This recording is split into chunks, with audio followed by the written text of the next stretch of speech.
Welcome everyone to Color Commentary. We are your Pauper commentators, Michael Petchik and Adrian Guarzales. How's it going, Adrian?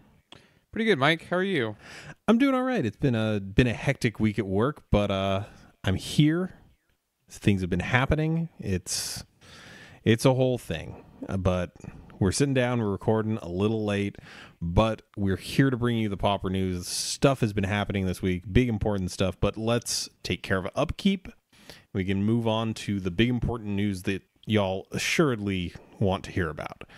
So first off, we are brought to you this week, as every week, by Original Magic Art. Original Magic Art is a online web store with a variety of tokens, dice bags, playmats, and art prints from throughout the history of Magic and the history of the world at large. And they always are getting new stuff in. Our affiliate code we're affiliates over there, so you can either use the affiliate code Commontary in all caps or go to originalmagicart.store/commentary, and you'll get 10% off your order. You'll help support the show here. It'll let them know that we sent you. And yeah, win-win all around. Once again, that is the affiliate code Commentary in all caps or originalmagicart.store/commentary, both spelled as they are in the name of this podcast. Get you 10% off. What do you got for us this week, Adrian? Well, we've got a Patreon. As you may or may not know, for just $1 an episode, you too can hear the full show, including our pre and post show, and you get access to our patron-exclusive Discord channel. A pretty good deal. What else we got for them today, Mike? We are brought to you in part, as every week again, by Hipsters of the Coast. Hipsters of the Coast is a Magic content hub. They've got all sorts of interesting content for a variety of formats, such as Pauper and Legacy and Vintage and EDH and pretty much you name it. So go check them out, give them a follow on social media, and get yourself some good Magic content. All right. Now, before we really get into it, Mike, there is one thing I want to discuss with you and the fans real fast. Mm-hmm. I am not a miniature wargamer. In fact, I started playing Magic because I hated miniature wargaming so much. I used to play 40K, and I had like 2,000 points worth of Necrons, which is a lot of Necrons if you don't know how points work in 40K, Mike. It's a lot. It's quite a bit. And I hated painting them, and then the games took forever. And I decided, well, Magic is the game for me. It takes no time. All the art's already done. But over the weekend, I did discover a game called Blood and Plunder, and it's a historical 17th century pirate miniature skirmish game, and nothing has made me want to get more into that than that game. Nothing. Yeah, that is sick. You were telling me about this, and I talked a little bit with some fond memories of Pirates of the Spanish Main. It was like it's a weird collectible miniatures game from WizKids back in the day. But yeah, maybe we get into it. Painting miniatures is not as daunting as it first looks. Yeah, I honestly do kind of want to. I'm not going to lie to you. But I'm sorry to distract from the episode. I love pirates. It's not something I talk about too often on the show. Ixalan was an awesome block for that reason for me. And yeah, I've been reading these battle reports. I never do that with like 40K or anything, but I want to know how the English Buccaneers fared against the French Corsairs this week. I want to know.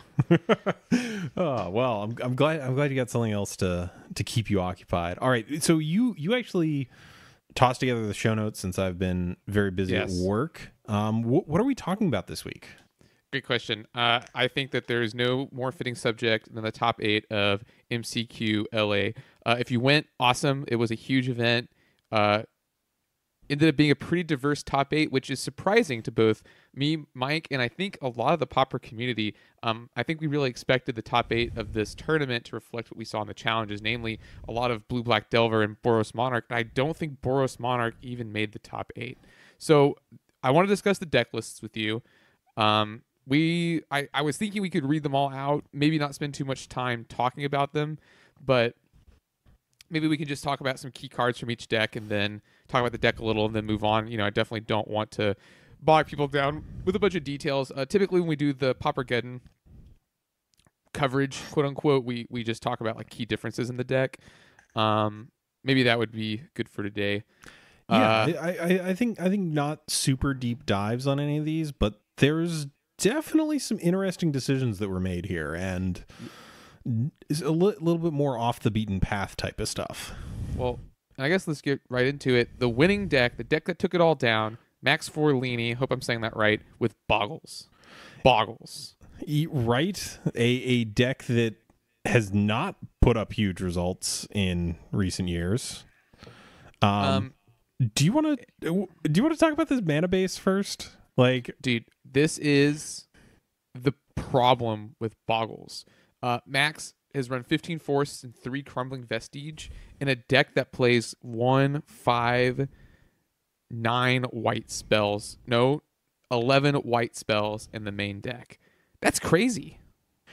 Yeah, so I mean, I don't actually super hate it here. So if you look, we've got not just the 4 Utopia Sprawl, not just the 4 Abundant Growth, but on top of that, 2 Unbridled Growth. So Unbridled Growth, in case folks didn't play as much Aether Revolt Limited as I did, is a green for an enchantment aura, enchant land. Enchanted land has tap, add 1 mana of any color to your mana pool, and then it has the ability sacrifice it, draw a card. So it's a reverse Abundant Growth kind of.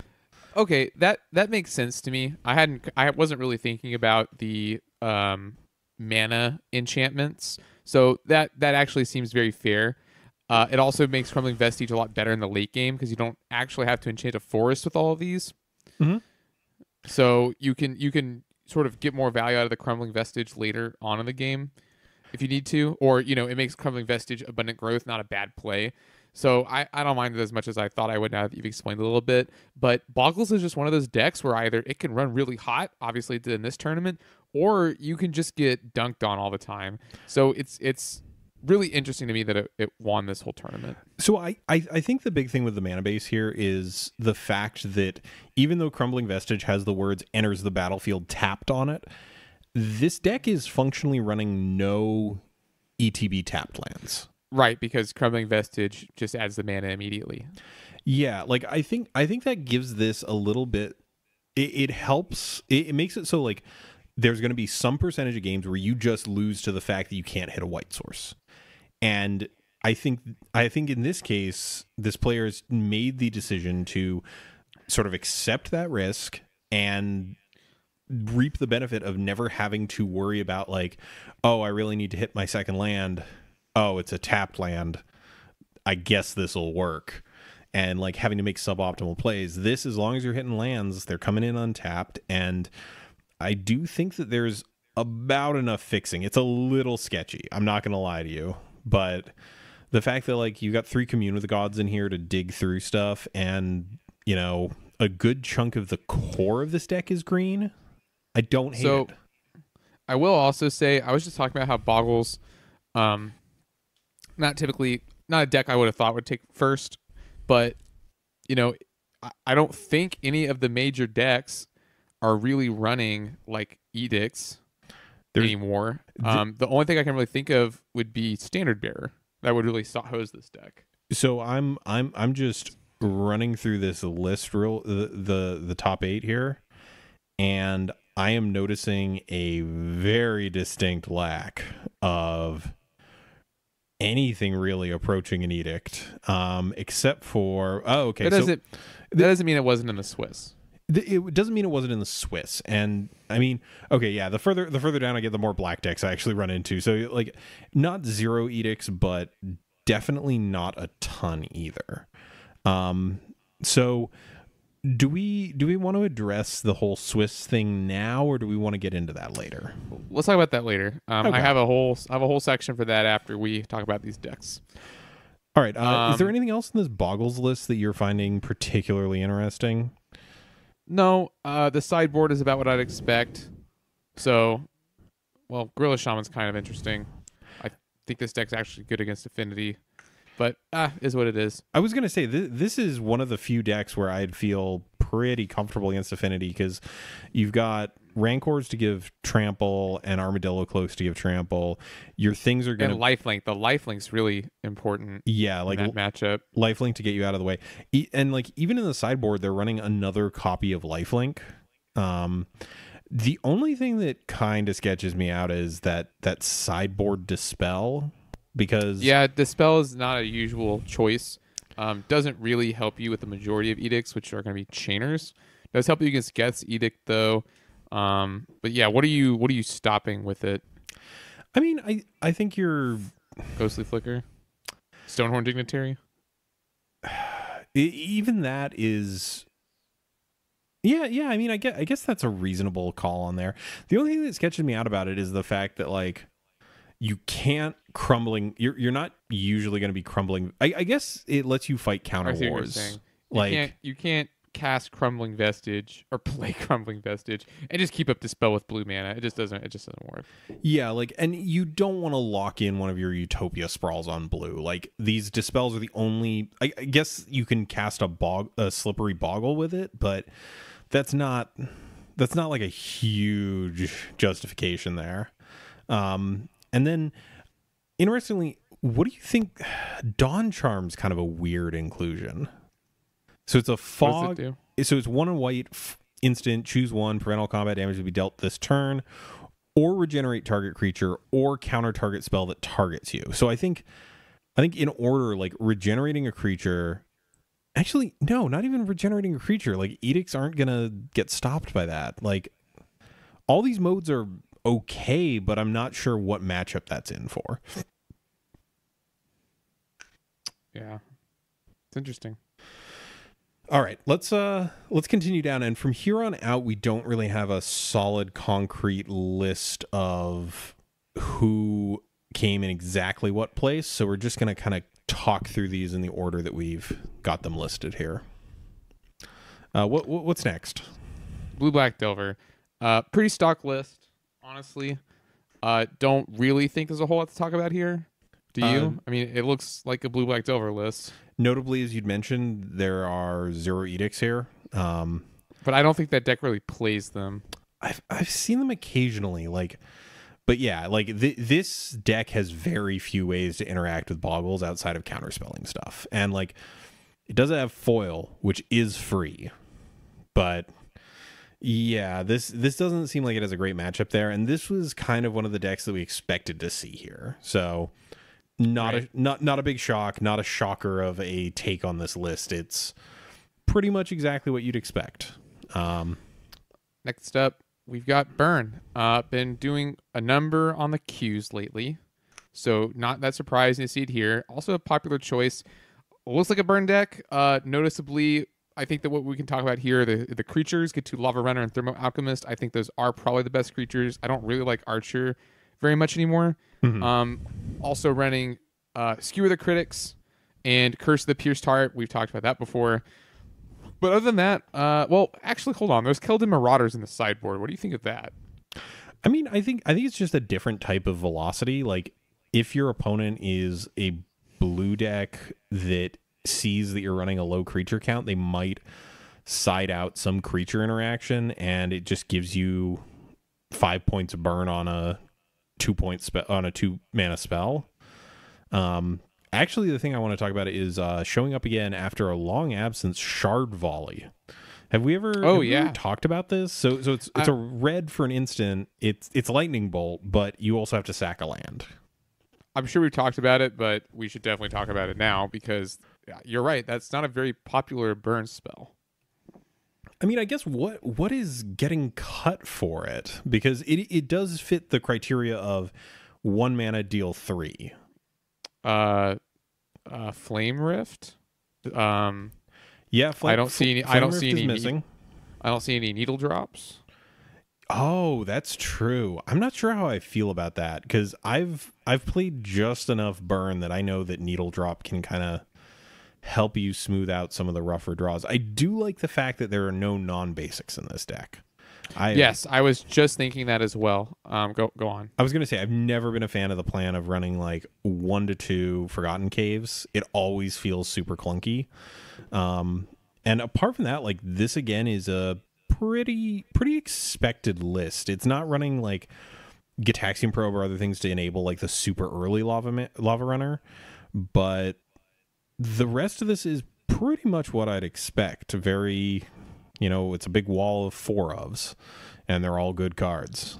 Is there anything else out of here that really piques your interest at all?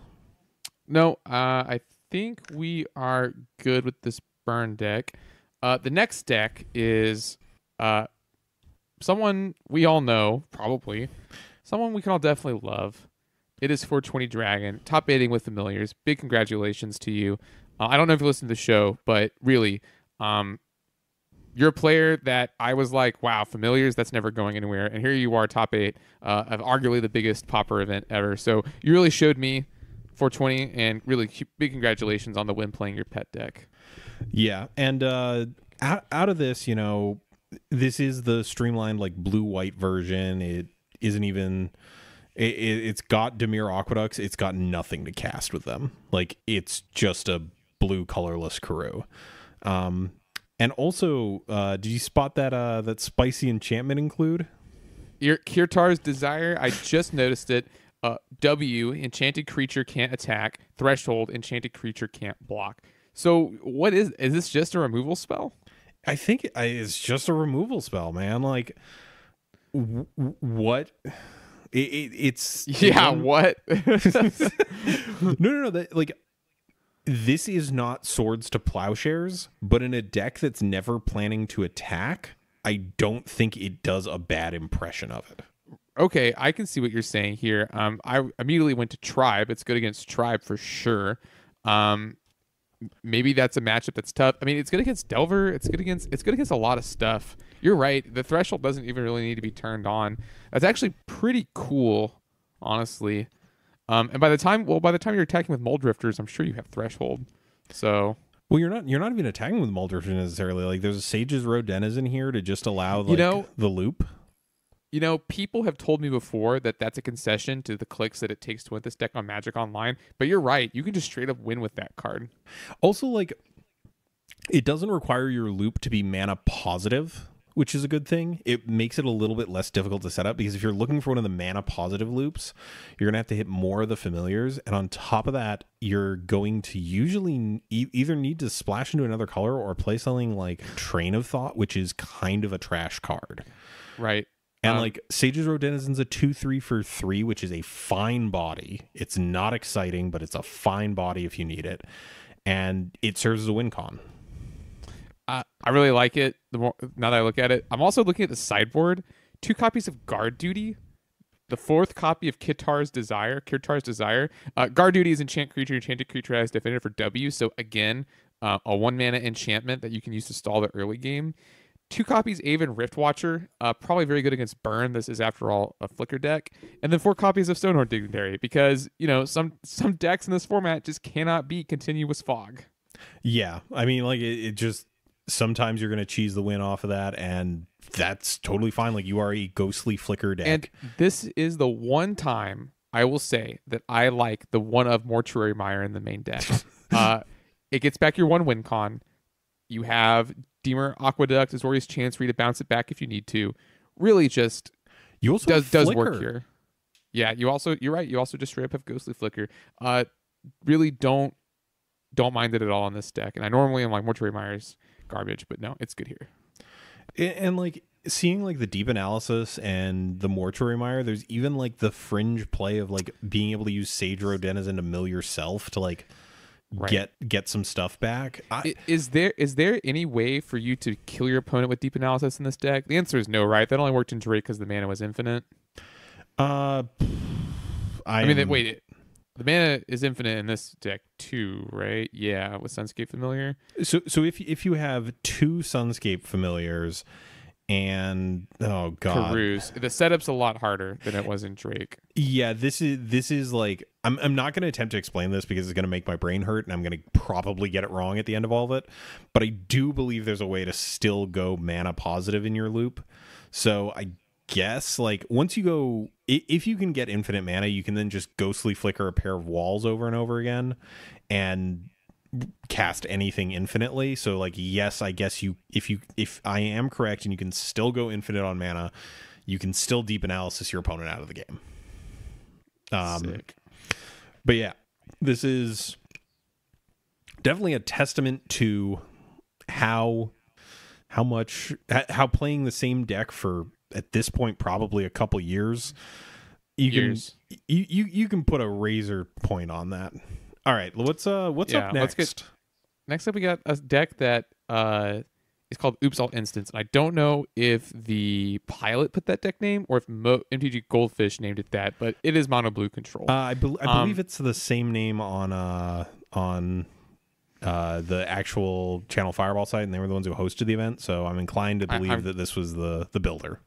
So interestingly, a mono blue control deck without Mold Drifter. What we have instead are 4 copies Spell Stutter, 4 copies Pestermite, 2 copies Sentinels of Glen Alindra, a 4 mana Flash Flying 2/3 fairy, of course. Notably a fairy. I did want to get that in. I think that the only reason it's in there as well. And then 2 copies of Spire Golem. Getting into the main deck, or the rest of the deck, we have 4 copies of Force Spike, but no copies of Daze. Yeah. Is that a concession to the fact there's only 14 islands in the list, and so bouncing an island is kind of a liability? I mean, I don't think it's so much a liability as like Force Spike is always online when you have 1 mana. Like it is always going to be their turn 1 versus Daze mostly being their turn 1. We also have 2 copies of Condescend, sure. 4 copies Accumulated Knowledge. Works in this deck. 4 copies Counterspell. 4 copies Think Twice. So you have both AK and Think Twice. 4 copies of Exclude, which is good when you have 3 mana and are ahead on board. And then 4 copies of Repulse. Return target creature to its owner's hand, draw a card for 3 mana. And then for lands, we have the 14 islands. We have 3 Lonely Sandbars, sure. 4 Quicksands, which makes you very good against Tribe combo. And random small creatures. And then 1 copy of Radiant Fountain. So what do you think? I don't know, dude. This is just like mono blue control tempo. That's what it is. Yeah, no Delver, no Mold Drifter. Mold Drifter is typically a mainstay in decks like these, so it's kind of surprising we don't have one at all to me. Yeah, I mean, there used to way back in the day be a mono blue control deck that was basically all permission and then like dirtily flyers. This kind of hits that same note, but not 100%. Like it has more reasonable inclusions. Like, you know, you're playing a bunch of stuff at instant speed. You can flash in things or draw cards or whatever. I'm not a huge fan of this. It just doesn't do much. All that permission is certainly not bad. Like basically almost every spell in this deck is a permission spell. Yeah. Or a card draw spell. So I imagine there are some matchups where you just are able to keep up the card advantage so much that they can no longer win. Yeah, like I see what it's doing. I just don't know if this would stand up to like repeated application. Sure. All right, what's up next? Tortured Existence. Hell yeah. Hell yeah. Are you actually going to read every card in this deck? Because that creature list is just a line of ones. I'm going to read it because people deserve to know what goes into a winning Tortex deck. Carrion Feeder. 1 Carrion Feeder. 3 Fume Spitters. 2 Spore Frogs for the Foglock. 1 Thought Picker Witch. 1 Perilous Mirror. So that's a little combo. 1 Wild Mongrel, 2 Crypt Rats, 4 Golgari Brown Scales, 1 Liliana Spectre, 3 Stinkweed Imp, 1 Tilling Treefolk, 3 Grave Scrabbler, 1 Wickerbough Elder, 1 Horde of the Broken Lands, and 1 Gerbonk Angler. So truly a toolbox. Yeah, this is a very toolboxy creature base, and like I don't know, man. It makes me happy on some levels, and on other levels I'm just like, this is a little much. I'm not done. I know. I just want to talk about the creatures. I think the 1 Gurmag Angler would just be better as a Horror of the Broken Lands. Sure. Yeah. It's typically a little bit better. Yeah, like I get that you're a graveyard deck, so Gurmag Angler is almost always a 1 mana 5/5, but I just prefer the synergy with Horror, but that's just me. Yeah. For spells, we've got 4 Commune with the Gods, 1 Knot of the Bone, classic. We got some enchantments, 1 copy of Deadweight, 4 copies of the titular Tortured Existence, and 1 copy Vessel of Nascency. Yes, which is the source, the enchantment version of Commune with the Gods. Do we want to touch on this sideboard, which only has 2 duplicates in it? Well, I gotta read the lands first. All right. We have 23. We have 1 Ash Barrens, 1 Barren Moor, 1 Bajuka Bog, 4 Forests, 3 Golgari Rock Farms, 4 Jungle Hollows, 7 Swamps, 1 Terramorphic Expanse, 1 Tranquil Thicket. So I do want to talk about Barren Moor and Tranquil Thicket. Some folks might not know that in addition to just drawing you a card, you can also use it to dredge. And you also have Tilling Tree Folk in this list, so you have like a weird loop there where you can cycle those away and get them back with Tilling Tree Folk. There's a lot to take in. There's a lot of lines in this deck. This is a very, very complicated batch of stuff. And then, let's get to the sideboard. 2 Caustic Caterpillars, 1 Dead Weight, 1 Raven's Crime, an extra Spore Frog, 1 Chainer's Edict, 1 Mesmeric Fiend, 1 Crypt Rats, 1 Death's Head Buzzard, 1 Fairy Macabre, an extra Knot of the Bone, 2 Faceless Butchers, which is essentially Oubliette but a creature, 1 Penumbra Spider, and 1 Thorn of the Black Rose. Just so much value. There are so many ones in this deck list. It is just, I don't know. What do you think about that for like a deck like this, because I know that if everything comes together and this hits Tortured Existence, this has to feel so good. Like if you hit Tortured Existence and a Stinkweed Imp and you just tear your library into your graveyard, this probably feels really, really good, right? Right. Yeah. Just my big thing is like, was no one really running a bunch of graveyard hate? Because I think graveyard hate is like good in Pauper, but it's not like super amazing. You know, you don't have Leyline of the Void, for instance, or Rest in Peace. So I think that the graveyard decks have a little bit of a better time dodging graveyard hate, if that makes sense.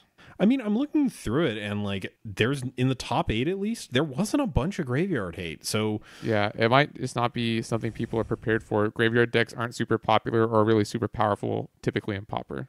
I mean, like we currently have Blue Black Delver, which does utilize the graveyard, but yeah, I think this was kind of, you know, a reasonable shot of, hey, maybe people don't play enough graveyard hate this week. Let's do this. Yeah, there's so many just like weird old spicy includes. Like Death's Head Buzzard is one that I'm surprised by. For folks at home who are unaware, it's 1 black for a 2/1 creature bird. It's got flying, and when it dies, all creatures get -1/-1 until end of turn, which does a pretty decent job against like the more traditional mono blue Delver. Because right, you block their Delver and then chew up any fairies that are out there. I don't mind that. Yeah, it's pretty good. Yeah, and if you have like a sack outlet in the form of Carrion Feeder or Thought Picker Witch, you can, and a active Tortured Existence, you could kind of like have this on the battlefield, sack it, recur it, play it again, sack it again, or something like that. There's lines with it to help deal with bigger things. Yeah, this is a super enjoyable list to look at, and it makes my brain hurt just thinking about all the different weird interactions here. Well, let me ease your mind. Up next, we have Tron, piloted by Jason Ames. Why do I know that name, Mike? I don't know. That name is super duper duper familiar to me. I feel like I've met Jason, or he listens to the show, or something. That name is extremely familiar to me. Jason, if you're listening, remind me how I know you. That name is super duper familiar, and I just can't quite place it. Piloting Tron, it looks like Stonehorn Dignitary version. We got 3 copies Seagate, 4 copies Stonehorn, 3 Mnemonic Wall, 4 Muldrifter, 1 Denrova Horror. Also, I won't go through every card here. Moment's Peace, pretty typical. Pulse Marasa, sure. And then a pretty standard mana base, and it looks like a pretty standard sideboard. Only thing really worth noting are Cop Blue and Cop Red. Yeah, I mean, like, how does this deck win against Burn otherwise? Right, yeah. 4 copies of Hydroblast. Yeah, I mean, but 4 copies of Hydroblast is 4 spells. Pulse Marasa. I don't know, Mike. I think this deck has some game against Burn. I think it has some game against Burn, but I think, like, Cop Red is just a cleaner solution. Like, I think it's just kind of like, you can't interact with a white permanent. I know this. I have more mana than necessary. Just, like, slam the Cop Red and move on with your day. The Cop Blue is an interesting one. Like, Yeah, I think people do that because they don't think they can beat Delver, but it's also good against I mean, it's also nothing. good against opposing Tron decks, I guess. Like if they're not already Dinrova flickering you, it's a weird one. I'm not a big fan of it. It's kind of like when you see like the cop greens. That at least makes a little bit more sense. But yeah, this is again like super typical list. It's very removal light. It's kind of just counting on like if you're a creature deck, I'll Stonehorn Dignitary you. If not, I'll like try to be the quote unquote aggro. Right. But yeah, this is again, this is pretty stock. Nothing really out of the usual. All right, and we've got one last list here. We What's got this final deeply spicy cut? we got zombies. What? We got zombies in this top 8. Let me talk about it. Carrion Feeder. Sure. 4 copies Festering Mummy. 1 copy Shambling Goblin. 4 copies Sultai Emissary. And then here we get the powerhouses. 4 copies Ghoul Raiser. Oh yeah, baby. 4 copies Grey Merchant of Asphodel. 3 copies Gem Palm Polluter. Not bad. I think that this deck, and you can see this in Ghoul Raiser, and then when we go to the spells and Ghoul Caller's Chant and Chainer's Edict, and even Nameless Inversion, really value is the name of the game in the zombies deck. It's not a control deck in the traditional sense, much like Mono Black, regular Mono Black control, but it still is all about value, all about reusing your zombies as much as you can, which makes it pretty good about like trading stuff in the early game. Yeah, I'm trying to wrap my head around this. Also, like, I'm very deeply distracted by the fact that Gem Palm Polluter in any mode other than getting cycled is horrible. I had never actually, like, this is one of these cards. So Gem Palm Polluter, Right. I had never actually read the rest of the text. So the important bit is that it has cycling for black. When you cycle it, you may have target player lose 1 life for each zombie in play, which is good. Like, it's a big old fireball effect for 2. The body on it. It's a 6 mana 4/3. What? Right. All of the cards are bad like that. The other popular one that actually sees play is Gem Palm Incinerator, which is the goblin. Yeah. It does damage to a creature where X equals the number of goblins on the battlefield, but it cycles for 1 in a red, and it's a 3 mana 2/1. They're all kind of like that, where they're bad if you actually play them as creatures. Yeah. Okay, so also like in the spells, like let's just talk real quick. So we've got Ghoul Caller's Chant. We got Nameless Inversion for that sweet value. So Nameless Inversion is a tribal instant shapeshifter, and it's all creature types in all zones. And it's 1 in black for a creature gets +3/-3. And so you can get this back with either Ghoul Raiser or Ghoul Caller's Chant. Both of them will work. So neat little piece of tech there. Also, just noticed you can use this on a Grey Merchant to just like bash your opponent with it. Like I know Nameless Inversion looks like a removal spell, but like every so often I feel like you get that moment where you're just like, okay, cool, I've got a weird line here, but whatever, giant growth my thing. I don't hate that. We also have 3 Sign in Blood and then 2 Vicious Offering, which is from Dominaria. 1 in a black, kicker, sack a creature, target creature gets -2/-2. If it was kicked, it gets -5/-5. So that's a pretty interesting removal spell. I mean, it lines up nicely against Gurmag Angler. I think the only like real presence in the format, and it's not even that played that much anymore, is Ulamog's Crusher. Is like one of the few things that this doesn't kill. Yeah, it's pretty good. It's good against Monarch cards. By that I mean specifically Palace Sentinels.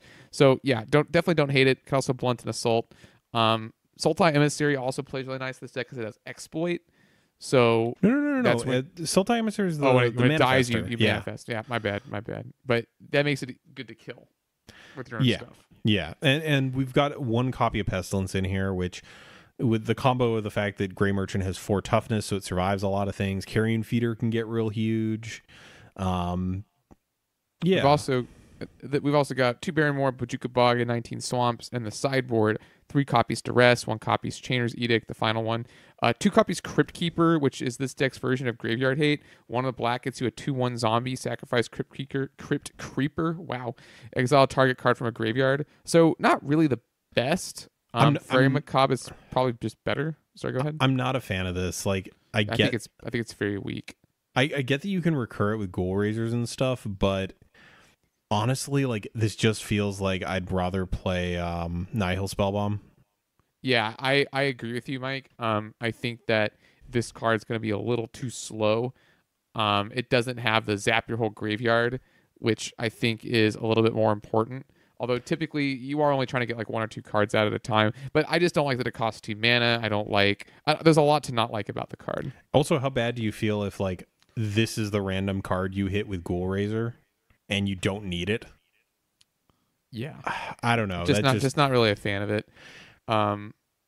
We've also got 4 copies Shepherd of Rot. 1 of black gets you a 1/1. Tap. Each player loses 1 life for each zombie you play. Good against control decks, I'm guessing.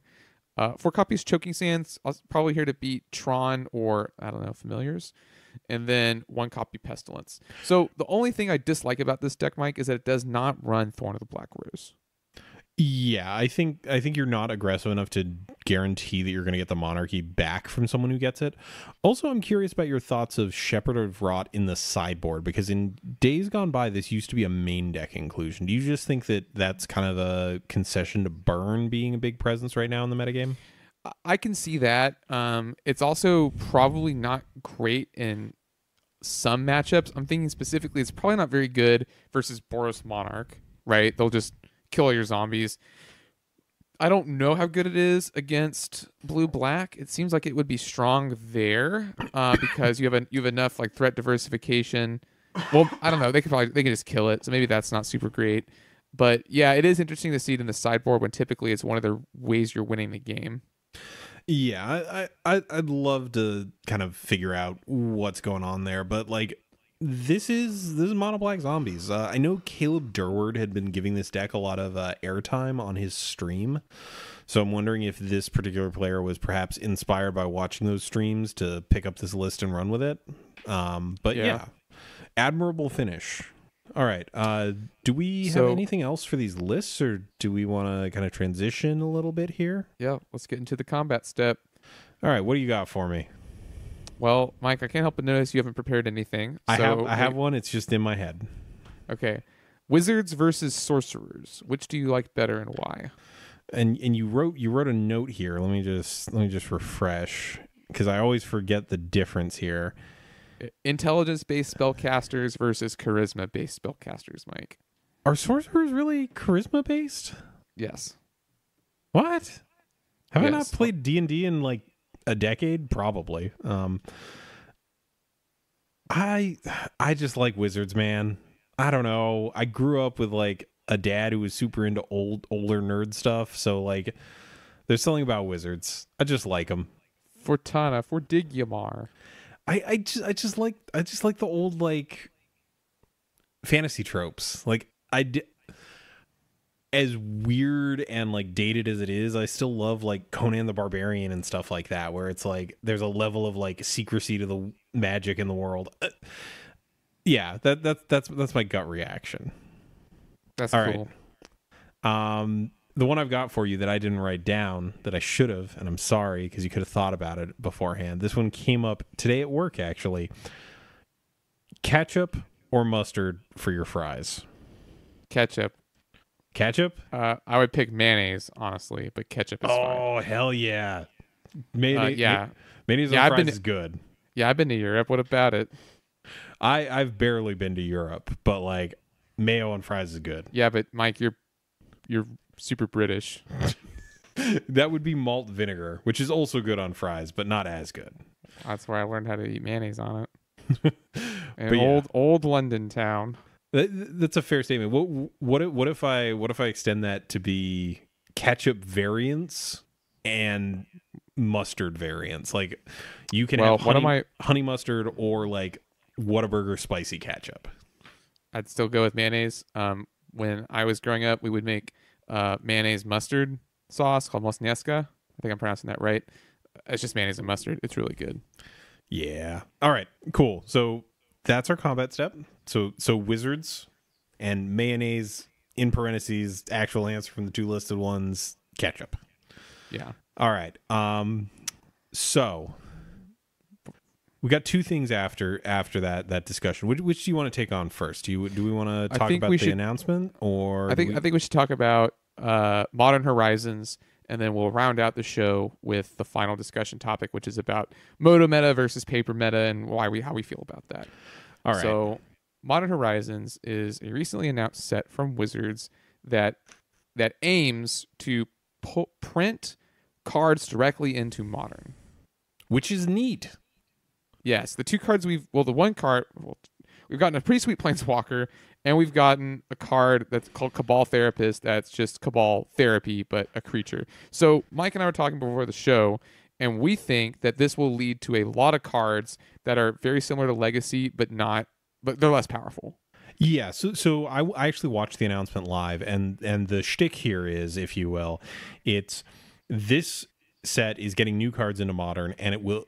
They said it's roughly a 50-50 split of things that weren't available in Modern but have already been printed, and the other half is going to be an assortment of new cards. So the two we saw were new. The only thing that really concerns me is, before we get into the Pauper element, I don't want Modern to crowd out Legacy is really it. I don't really like Modern that much, but this set might radically change it. So, who knows? I just really, I don't really like Modern as much as I used to, so I would really hate to see Legacy die off even more than it has already. But with duels being what they are, that's probably always going to be a thing. Yeah. So just so that we get an idea. So Cabal Therapist, I do want to talk about for a hot second, just so we kind of have a frame of mind, and also because Cabal Therapy is one of my favorite Magic cards of all time. So Cabal Therapy, or the original, is a sorcery for a black.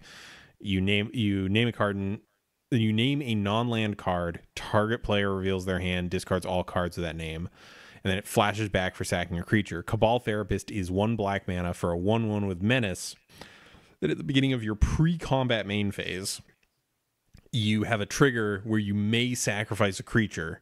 If you do, you resolve Cabal Therapy. So I think this is what people should look at if they want an idea of what new commons we could get. Like, right. I think this is very close to Cabal Therapy. It's not Cabal Therapy, very notably. It is not Cabal Therapy. It's still really good because even if they kill it, you've still 1-for-1 them. Yeah, and the fact that, like, this card can also sacrifice itself. I've talked a lot about this with people who play more Modern than I do and less Legacy than I have. So it's interesting to see I would argue this is a down-powered version of the card. I 100% agree. But seeing that sort of way of, like, saying, like, oh, well, Cabal Therapy is too good, but if we put it on a 1/1, we make it a triggered ability, you've got to sacrifice a creature, blah, blah, blah, blah, blah, all this stuff, that makes it okay for Modern. So I think if you want to look for new cards. In turn, we are going to see an increased power level in the commons we can get relative to the ones they are printing in Standard.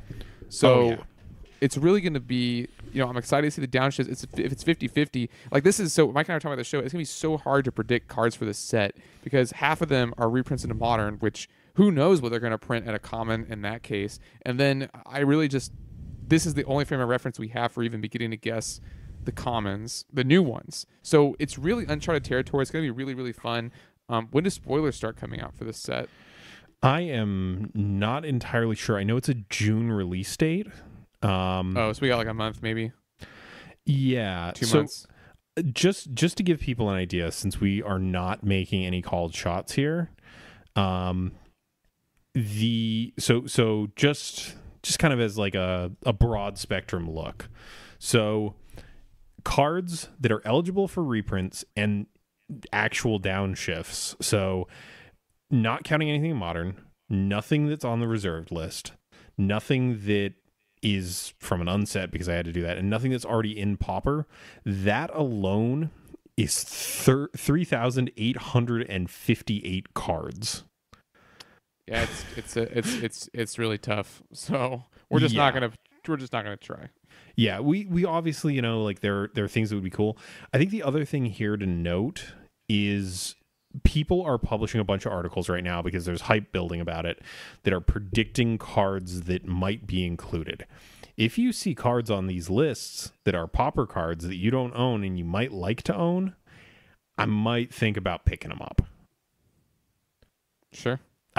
Just to kind of get that out there, like if these cards are enough that people are writing about them as like cool additions to Modern, even if they get reprinted, they might spike a little bit if they're actually good in the format. So just putting that out there. I'm very excited for this set. It's gonna be sweet. I'm really interested to see not only what they see fit to reprint, because I've never really been a Modern person, but I've seen enough of it where I have an idea of what the format looks like. So I think this is a really cool new idea for a supplemental product. Although, is it just me or does this feel like a Masters set? Like Modern Masters, yes, I agree. It feels like a Modern Masters set, but one where they can create entirely new cards. Yeah. So it's really sick. All right. Do you have any other thoughts on Modern Horizons, or are we good to sort of shift into our final discussion for the evening? Let's get into our last discussion. So, with the deck lists out of the way that we discussed, it doesn't look how Mike and I thought it was going to look. Mm-hmm. Not only did Blue Black Delver not win, there is not even a Boros deck in the top 8. So, what does this mean? There's been some discussion floating around. Is it because the tournament was too short? Did these decks get lucky? Why is the top 8 so diverse? Do we like that the top 8 is this diverse? There's a lot to unpack here, because we've been talking on our show too about how we think that Gush and Monarch are big problems, and if you look at this top 8, it doesn't look like there's a problem at all. Yeah, and I think the big thing is if top 8s for challenges started being this diverse, I would be thrilled. Right, because what we're seeing on Moto is not what we're seeing in real life. So I guess really the question is, which one do we care about? Which one is more representative of Pauper? So first, let's like address the elephant in the room of the tournament structure, right? So this was by some reports, I think I saw the number like 180 floated around. It was a big tournament. It was a big tournament. But they only did 5 rounds. They did 5 rounds. That is wild to me. Like Pauper on a week where like 70 people show up for it on a challenge, you get a 6-round tournament. Something's a little funny here. So educate me, because I'm not good with math like you are. Why is it important to have a longer tournament with more people? Aren't we just seeing the decks that did better anyway? So what you're doing by having a longer time, a larger round count, is you're kind of helping buff out statistical anomalies when you're looking at something like this. With any, like, I'm going to absolutely butcher this. My wife is the one who knows statistics much better than I do, but with any sort of statistical analysis, you want to be looking for the largest sample size with the largest sort of data depth to it. Like, the issue here is if you have, a 50-50 deck, like hypothetically, like a deck that is basically truly a coin flip. Yeah, a deck that is truly a coin flip. Like each round 50-50, your odds of going 5-0 are what? 1 in 32. If you expand that to like a 7 or 8 round tournament, those odds go drastically down if you're a quote unquote 50-50 deck. So you're saying it's easier to get lucky with a shorter time, and so decks that maybe are a little more inconsistent have a chance of doing better. So yeah, you if you are sort of a glass cannon deck, like let's take our resident glass cannon, One Land Spy. One Land Spy is by and large acknowledged as not a great deck. I don't even think its odds are 50-50, to be honest with you, Mike. Go on. Yeah. I don't even think it's close to a 50-50 deck. But that's a deck that when it wins big. It needs to get lucky less time, a lower percentage of time, and like a large part of Magic is just sometimes you brick on your draws. And so if you can reduce that and in any way, shape, or form, like in the same way Preordain helps blue decks execute on their game plan and have a more consistent performance, having to replicate an improbable thing a lower number of times is helpful for that deck. So I guess really to reconcile these two worlds here, which do you think is more indicative of Pauper? Because this isn't the first time we've seen a big event. I'm thinking mostly of the Italian events, granted, and their metagame is different from ours, where the decks that we consider to be problems online aren't really problems in these tournaments. So how do we reconcile that? And I'm purely playing devil's advocate. I still think Gush and Monarch are issues for the online format at the very least, because it's so prevalent there. It's so obvious there. Why is it not as obvious in these tournaments, I guess? So I think you brought up the Italian metagame, and I think these are two fundamentally different issues with the data. So I think in Italy, that's a lot of players who are very dedicated to this format. These are people who pay attention to the online metagame and who like I've read tournament reports of people who have like practiced this as though it's like a big time event, and it is. Like Paupergeddon has hit like 200 plus people at some of these tournaments. So I think that there is a level of them metagaming, knowing that Gush is a big thing, knowing that like if I'm going to play a non-Gush deck, I should probably be on a Monarch deck. And I think that we see that kind of bear out where their metagames are closer to the online metagame than something like this MCQ. And I think that this MCQ, a bunch of people, this could have been their first or second time playing Pauper. This was a big event. People are going to show up with pet decks. And, not everyone is 420 Dragon who has been playing familiars for ages and has crafted the list with the help of a bunch of other people. Like, you're going to have some percentage of people who show up to this thing not being super, super dedicated to the format. And I don't think that's a bad thing, but I do think that interpreting this as something similar to the challenges is disingenuous. Like, I think that these represent different data sets. And the thing that I like about this is that maybe the future of Pauper is in paper. And I think that's kind of neat because we don't have a full metagame breakdown of this tournament. But if this was the top 8, I'm imagining we're going to see a little bit more diversity than I'd really expect. I'd love to obviously it would be sweet to have like full numbers, like every player who entered the tournament, their 75, who they played against, because maybe there was a preponderance of like blue black Delver lists, but they just kept getting paired against one another. Because this was a tournament where I think someone did the math and one person in the top 8 had a single loss. So maybe it was just, bad pairings for a deck that was very highly represented. And we wound up getting this much different looking top 8. There's a bunch of stuff that we don't know. And hopefully we get a little bit more of that so we can get a better idea of like, and this is something we've talked about before, that kind of like weird league results, like, oh, we don't get any of the X ones. And I'd really be interested to see these full numbers, but I could only hope that the challenge come Monday is as diverse as this. I would be over the moon with it. Same. Yeah, it's really great to see such a diverse top 8. And it's really good that the tournament was so big. I like your saying the future of Pauper is paper. Excuse me. We're the only format that really gets hamstrung. Like, well, I guess Vintage. Vintage is like our misaligned older cousin. They're sort of the same boat we are, where the games are just hard to. There's not a lot of paper support. But yeah, I would like to see some more paper support.